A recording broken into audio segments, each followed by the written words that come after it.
The piping on this outfit is a little bit tricky to do, but I'll be taking you through the process of actually making this step by step. As you can see right here, this is actually a 1-inch piping.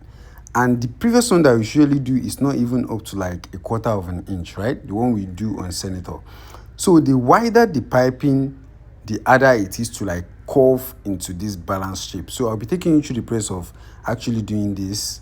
As you can see, I will show you how to like curve the piping before you apply it to your Senator outfit step by step.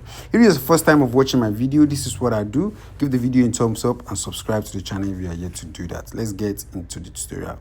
So this is my fabric. You can see this is before sewing the clothes. This is when I'm cutting the piping. So I'm going to show you.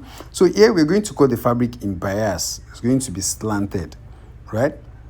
The piping is going to be slanted. So what we're going to cut here is actually a total wideness of 5 inches. But first, our neck circumference is 16 inches. The neck circumference is 16 inches. So if you're to cut 16 inches, and if you're to get the overlap that I show you that has the clip button, right?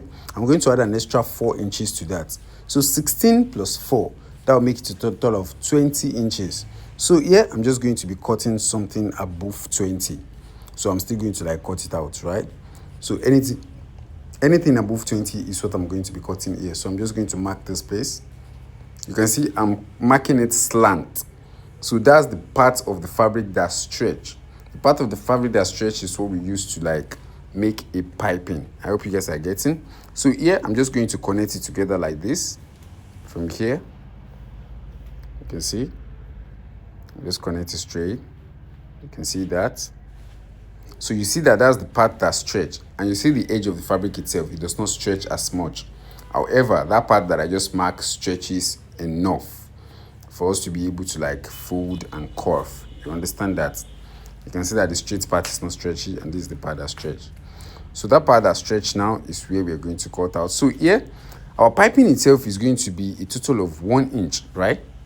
1 inch. So if you're folding 1 inch on top of 1 inch, that's 2 inch. And we're going to fold 2 sides, right? So within that 2 inch, you need to add another extra that's going to be the overlap itself. So the total that we're going to be folding here is a total of 5 inch. We have 2 inch, the first overlap, the second overlap, another 2 inch. Then we have the middle, which is going to be ½ inch. And we have an extra 2 inch also. So a total of 5 inch is what we're going to be marking here. So here, I'll be marking 5 inch all the way. So the total wideness here is going to be 5 inches. I hope you're getting that. So mark 5 inch here. Go above, and I'll mark 5 inch here as well. You can see that. I'll go up, and I'll mark 5 inch as well. See that? So after marking my 5 inch, I'm going to connect it together. You can see that. Connect it together.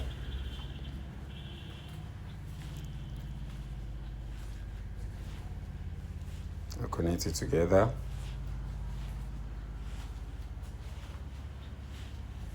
And I'll simply cut it out. So after cutting it out, this other edge, I'm going to shape that part out as well. You can see those excess edge, you can see that edge right here. So here I'm folding 1 inch, you can see, and if I fold the other one, I'm going to have a total of 1 inch, and the other one is going to be a little bit more than 1 inch, so that I'm going to have an overlap. You see that? I'm going to cut this part out, and also I'm going to cut this part out. So this length that we have here is obviously longer than 20 inches, so that we're going to have our overlap on the button area. So here, I'm going to fold 1 inch, and the other side 1 inch or so. So let's go to the ironing table and do this step by step as well. You see, the total wideness is 5 inches, and the total length is 24 inches. I will still be trimming some parts out of here, but just after that. So right here now on the table, get the wrong and the right side of the fabric, and once you get that, the next thing is to simply start your ironing and your folding. So from the edge, I'm just going to fold 1 inch, just like so, as you can see. Make sure it's 1 inch, and I'm going to simply iron it. I'll start the ironing, just like so.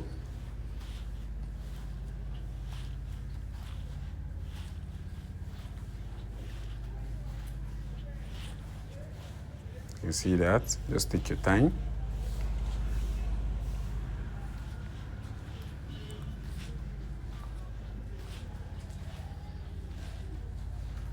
fold it all the way down.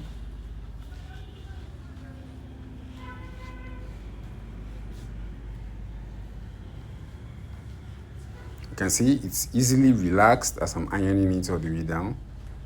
So once you have that, the next thing is to put your hemming gum in between. As you can see, the hemming gum also is made at 1 inch. The hemming gum wideness is actually 1 inch.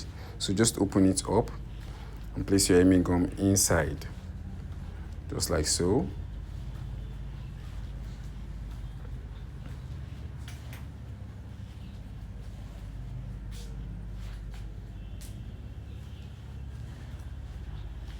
You can see that. I'm going to cut it out. So make sure all of the edges of the hemming gum are inside, so that they're not going to like gum to your ironing, to your iron, I mean. So right here, just iron it down. Just iron it all the way up. You see that? Make sure it's relaxed, just like so.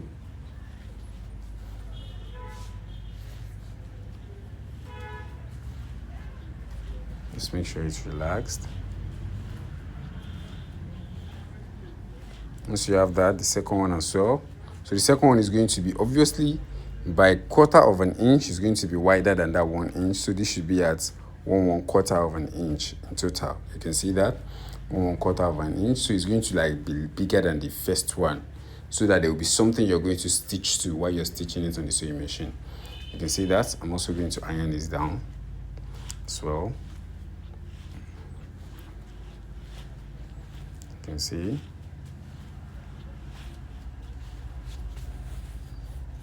I'm going to iron it down as well.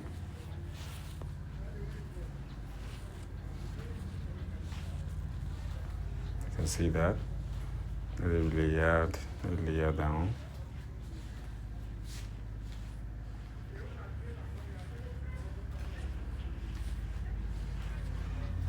You can see. We just layer down. So also we are going to be putting our gum inside of this as well. You can see that. I'll put my gum inside of this as well. Just place it inside.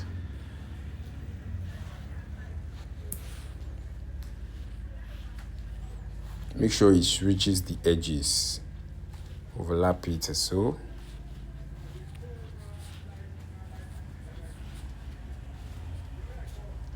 You can see, and simply start iron it also. So while you iron this, after this I'm going to like sprinkle some water on it to make sure it is as flat as possible. It has to be extremely flat. I'm taking you through this process in order for you to know what it goes on with creating a piping and all of such. That's why I'm taking you through the process of doing this. You can see right here, just put some water on it and give it a thorough, that's like a finishing ironing, to make sure the gum actually melts inside of the fabric, so that the fabric is going to be flat, to feel like just one single fabric. You see that? So start your ironing again. All of this process, if I don't take you through this journey, you might just feel like just ironing it is all that matters. But that's not all that matters. The most essential thing is the process of ironing. That's why I'm taking through it. That's why I'm taking you through it. See how it is done. See how long it takes me to like iron a single placket, a single piping. See how long it takes me to iron like a wider a wider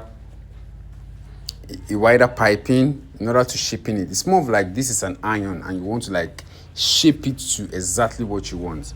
So the way that it is made is not to be curved, but you have to use your iron to like structure it to make sure it is curved. You see what I have here? You see how flat that is? So once you have that, the next thing is to like fold it together. You can see. So while you fold it together, you can see that there's a little bit of overlap of like 1/4 inch. You can see that. That's where we're going to be stitching our main fabric while you're attaching it to the neck. So while you have this now, I'm going to start ironing it. This is the finishing ironing, and you have to shapen it to the curve of the neck. You have to shapen the ironing to the curve of the neck itself, right?